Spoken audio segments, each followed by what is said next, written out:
সূচনা হয় খুঁটি পুজোর মধ্যে দিয়ে।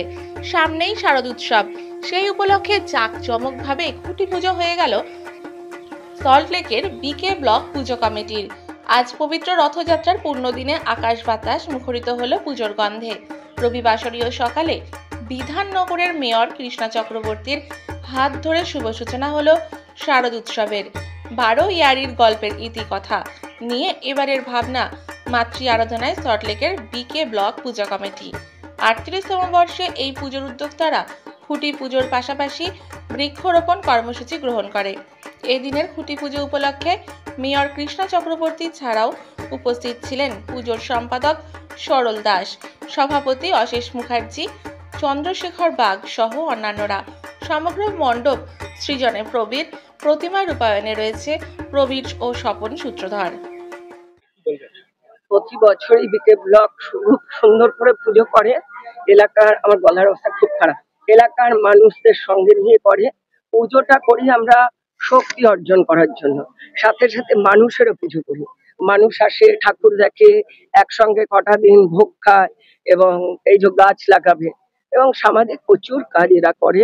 রক্তদান করে, পুজো করে, 26শে জানুয়ারি করে, 15ই আগস্ট করে, বিভিন্ন সমাজের যে কাজ তারা খুব ভালোভাবে করে।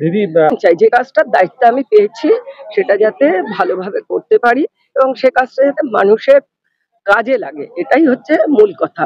পরিবেশ রক্ষার জন্য যে গাছ, নিশ্চয়ই গাছ লাগাতে হবে। গাছ না লাগালে, বিধাননগরে মানুষ আসে, বাস করে, এত সবুজ। কলকাতা থেকে যখন ঢুকবেন সল্টলেকের দিকে, বিধাননগরের দিকে, দেখবেন আপনি অনেকটাই ভালো ফিল করছেন। নিঃশ্বাসের মধ্যে বোঝা যায় যে আমরা একটা অক্সিজেন ভালো করে আমরা পাচ্ছি। ভালো থাকবেন আপনারাও। সুন্দর সামাজিক কর্মসূচি আমরা এবছরে আজকের দিনে আমরা যেটা রাখছি সেটা হচ্ছে বৃক্ষরোপণ।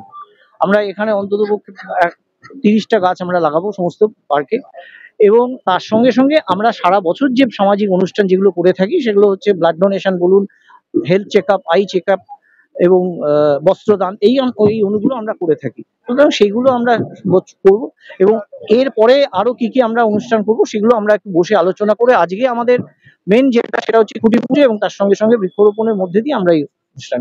আমাদের এখানে আমাদের ব্লকের সমস্ত আবাসিকরা ছিলেন, আর তাছাড়া সব যিনি বিধাননগরের মহানাগরিক, যার হাত দিয়ে আমরা আমাদের এই কৃষ্ণা চক্রবর্তী, তার হাত দিয়ে এই খুঁটি পুজো আমরা করি। হ্যাঁ, সেটা যেটা বলছিলাম যে আগে দুর্গাপুজোটা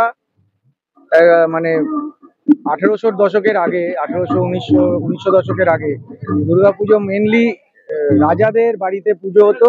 পরে সেটা জমিদারদের বাড়িতে, যেমন আমাদের শোভাবাজার রাজবাড়ি, রাজা রঙ্গকৃষ্ণ, কৃষ্ণনগরের রাজারা, সেখানে রাজবাড়িতে পুজোগুলো হতো, জমিদার বাড়িতে পুজোগুলো হতো দুর্গাপুজো।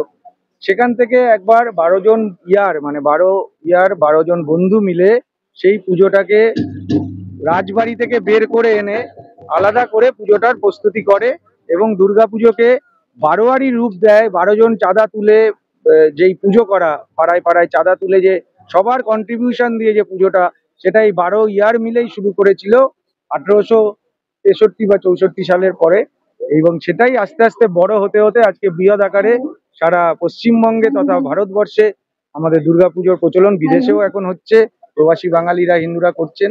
সেইভাবেই দুর্গাপুজোর প্রসার ঘটে, সেটাই আমরা তুলে ধরছি।